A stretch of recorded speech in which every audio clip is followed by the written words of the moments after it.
A single 120-mile waterway moves 12% of all global trade. And when it closes, the math gets brutal. The Suez Canal connects the Mediterranean to the Red Sea, cutting the sea route from Europe to Asia by roughly 7,000 kilometers. Without it, ships sail around Africa's Cape of Good Hope, adding 10 to 14 extra days per voyage.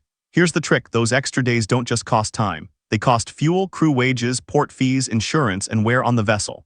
A single container ship burns through tens of thousands of dollars daily. So when a ship saves 2 weeks by using the canal, the savings cascade across the entire supply chain, which means the canal's toll, paid by every shipper, gets priced into everything from your phone to your furniture. But how much does that toll actually matter? The Egyptian government collects roughly $5 to $6 billion annually in canal transit fees. That's roughly $1 million per day per direction. A single large container ship pays between $300,000 and $500,000 to pass through. For a shipping company moving 50 vessels a year through the canal, that's $15 to $25 million in tolls alone. Now add the fuel costs for that journey, the crew payroll, the port charges at both ends. The total cost of a single Trans-Asia voyage runs into the millions.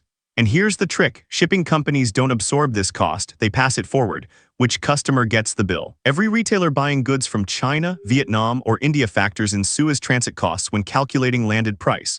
When the canal was blocked in March 2021 for 6 days, roughly 400 vessels backed up.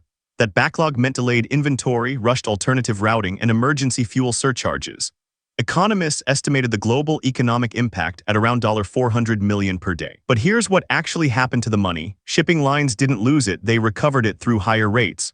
Retailers absorbed the surge, then passed it to consumers, so the cost of a blocked canal doesn't vanish. It redistributes. Geopolitical control of the canal matters because tolls can change.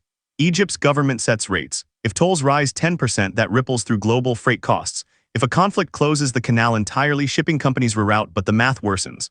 A Cape of Good Hope route burns 40% more fuel. That cost gets baked into the price of goods. And here's the trick: most consumers never see the line item. They just notice prices creeping up. So the Suez Canal isn't just infrastructure. It's a hidden tax embedded in global commerce. Between 2021 and 2023, Egypt raised transit tolls 3 times. The most recent increase pushed fees up roughly 15% for some vessel classes. Shipping companies filed the increase into their rate cards.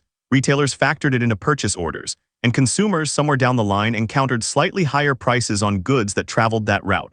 The canal's economic impact isn't felt in one place. It's distributed across thousands of supply chains, millions of transactions, and billions of consumer purchases. Which brings us back to the original question: how much does the Suez Canal actually control global shipping costs? Completely. A single waterway sets the floor price for moving goods between Europe and Asia. Every alternative route costs more. Every toll increase propagates through global pricing. Every closure forces expensive detours. The canal doesn't just move 12% of global trade by volume, it sets the cost baseline for all of it. Shippers competing on price can't ignore the Suez. They either use it and pay the toll, or they reroute and burn extra fuel. Either way, they're paying the canal's price, whether directly to Egypt or indirectly through fuel surcharges.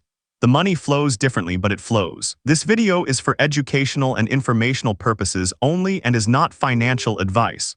Always do your own research. Subscribe to follow the money through the world's most consequential supply chains, where every decision, from a canal toll to a container rate, ends up in your wallet. This video is for educational and informational purposes only and is not financial advice. Always do your own research.